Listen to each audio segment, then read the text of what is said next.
আগের দিন আমরা শুনেছি হিরণ্যকশিপুরের অত্যন্ত কুটিল বোন হোলিকা কিভাবে নিজেই আগুনে পুড়ে মারা গিয়েছিল সেই গল্প। তবে আজ আসা যাক তার দাদা হিরণ্যকশিপুরের কথায়। হিরণ্যকশিপু একজন অত্যন্ত বিষ্ণু বিরোধী বলেই পরিচিত ছিল। ভক্ত প্রহ্লাদের মুখে বিষ্ণুর ভক্তি এবং বন্দনা তাকে অত্যন্ত ক্ষিপ্ত করে তুলেছিল।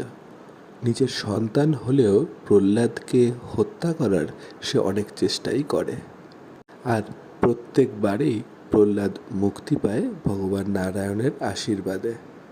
যেমন অগ্নিচিতা নির্মাণ করে হোলিকার সঙ্গে তাকে পুড়িয়ে মারার চক্রান্তে সংসপ্তক অবতারে ভগবান নারায়ণ পুড়িয়ে হত্যা করেন হোলিকাকেই, আর রক্ষা পায় প্রহ্লাদ।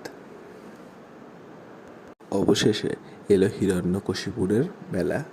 ভগবান ব্রহ্মার বরে হিরণ্যকশিপুর কাছে কিছু অদ্ভুত শর্ত ছিল নিজের মৃত্যুর জন্য। আর ভগবান নরসিংহ অবতার নিয়ে যখন এলেন, তখন ব্রহ্মার দেওয়া প্রতিটা কথা রক্ষা করেই নিজের ধারালো নখ দিয়ে বুক চিরে হত্যা করলেন হিরণ্যকশিপুকে। ব্রহ্মা বর দিয়েছিলেন কোনো অস্ত্র বা শস্ত্রে হিরণ্যকশিপু মারা যাবে না।